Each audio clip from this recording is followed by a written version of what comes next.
Thomas Hobbes. What if there were no laws? What if one morning you woke up and every rule had quietly vanished? Not just school rules and traffic lights, but even the invisible rules people follow without thinking. Thomas Hobbes liked starting with thoughts like this because they felt uncomfortable, like imagining a game where no one agreed on how to play. He asked readers to picture a world without referees, teachers, parents, or agreed boundaries, where everyone could chase what they wanted at the same time.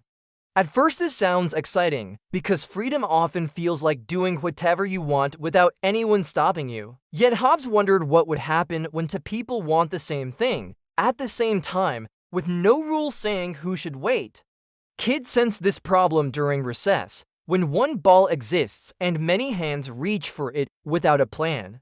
In Hobbes's imagined world, every person guards their snack, their space, and even their sleep, because nothing protects them except their own strength or cleverness. Trust becomes slippery, since promises mean little when breaking them has no consequences.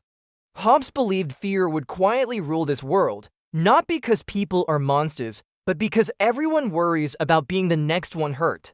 This fear does not shout loudly, but it whispers constantly, shaping every choice. Imagine trying to play a cooperative game while always wondering if your teammate might suddenly change sides.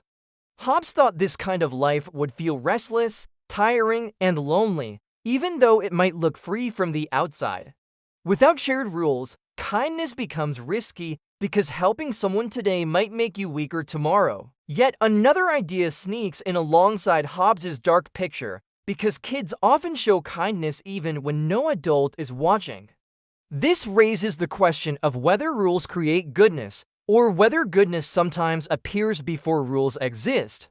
Hobbes did not deny kindness, but he suspected fear would eventually overpower if nothing held people together. He imagined humans as clever, thoughtful beings who also know how easily things can go wrong.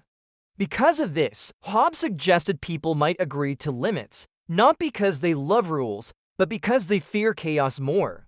Rules, in this view, become shields rather than cages.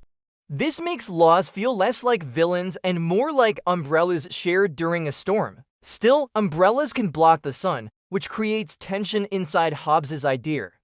Kids often feel this tension when a rule keeps things fair but also stops fun. Is safety worth the loss of freedom, or is freedom worth the risk? Hobbes never lets this question rest comfortably. He imagined a powerful authority, created by people, to enforce rules so trust could grow again. Yet this solution raises another worrying, because too much power can feel dangerous too. Kids notice this when someone in charge stops listening. So the story twists again, balancing fear of chaos against fear of control. Hobbes's world stays gray, not because he disliked people, but because he believed people understand danger very well. Even games invented by children slowly create rules because endless arguing ruins the fun. Those rules do not appear magically. They are negotiated, tested, and sometimes broken. Hobbes saw society as one enormous version of that process. The absence of laws reveals how fragile peace can be. The presence of laws reveals how easily freedom can shrink. Both realities stare at each other like mirrors. Hobbes invites readers to stand between them, feeling uneasy on purpose. He asks whether rules protect the good inside us or protect us from the bad inside us. Kids might imagine themselves in a world without laws and feel brave one moment, then nervous the next. That shifting feeling is exactly where Hobbes wanted minds to stay. He did not write bedtime comfort stories. He wrote thought experiments that tug at certainty. By imagining no laws, we begin to notice the quiet power of the ones we follow every day.